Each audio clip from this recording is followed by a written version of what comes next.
The first time I saw you was I was a student at UCLA. It was like '79, and I was in Westwood. And I was at a gas station, and you drove up in this big old Cadillac, and you were getting gas. And one of the gas station attendants was, "Hey, Bill Murray," and you were chatting with him. I thought that was pretty nice. The Saturday Night Live days and all that. And I figure most of the fans you meet are probably pretty polite and respectful. But I'm just wondering if you have a fan who just won't shut up. Say you're on an airplane and you have somebody on the airplane who just won't stop yapping. Like, what do you do to handle that? I do what everybody does. I put the headphones on. No, you can put the headphones on, and just put the thing in your pocket. You just have to have headphones on. It doesn't have to be plugged in. Or I just ask him if I can use his air sickness bag. I got a variety of tools. I'm a skilled guy when it comes to avoiding people. But as long as people are polite, it doesn't bother me. As long as they're nice. But I find that I never was prepared to meet as many people as I've met in my life and have people introduce themselves to you.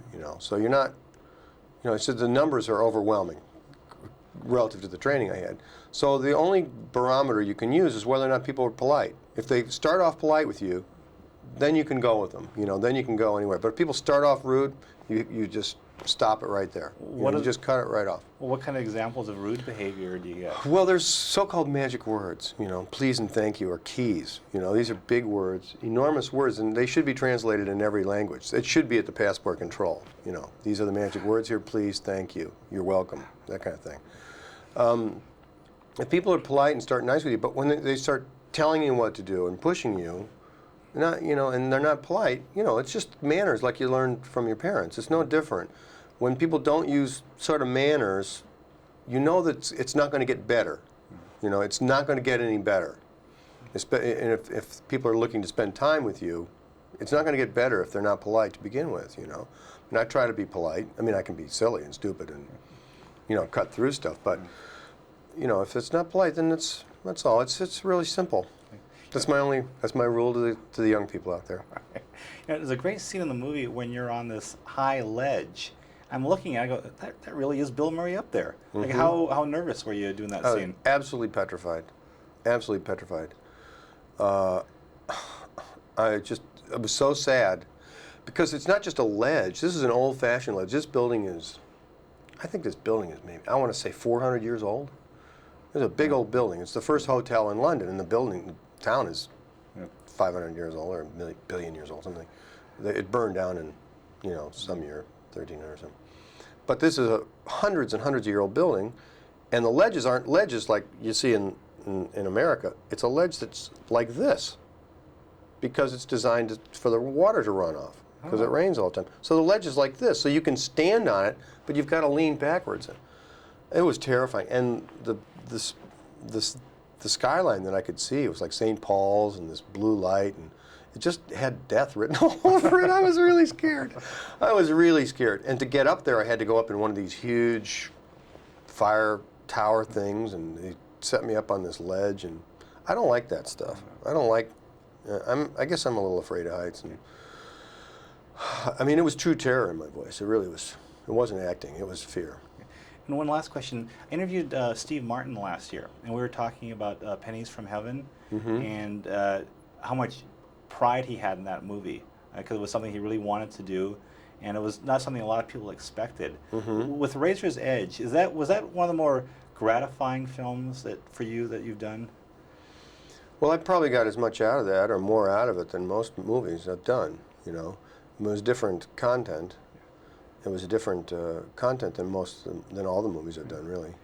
And the experience of making it and the people I met while making it and where I went and what I saw and how I saw it shaped a lot of the way that I've worked since then. Do you think it was judged fairly? Well, it's, how things get critiqued isn't really judgment, Judgment sometimes takes 20 or 30 years, Sometimes it takes 50 years. They never figured out who Gutenberg was until a long time after he was dead, But he was the man, Not that I'm the man, but, that movie, the material and how it's judged, it won't be judged in the same light in some other time. And it's not important to me being judged. If, I will be judged maybe one day, but, not by a newspaper. Hey, Bill, there's a great scene when you show up at the airport and you're asking for advice from the guy at the passport control.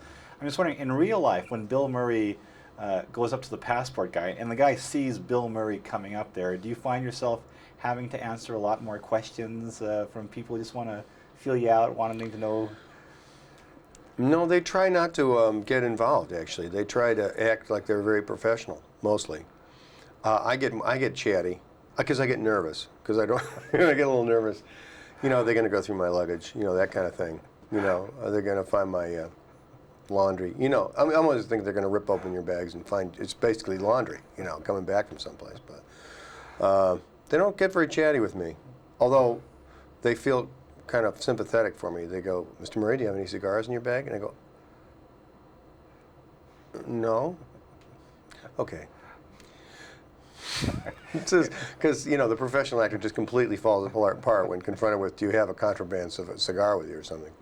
Right. Do you have any plants or vegetables in your bag?" I've got a tomato.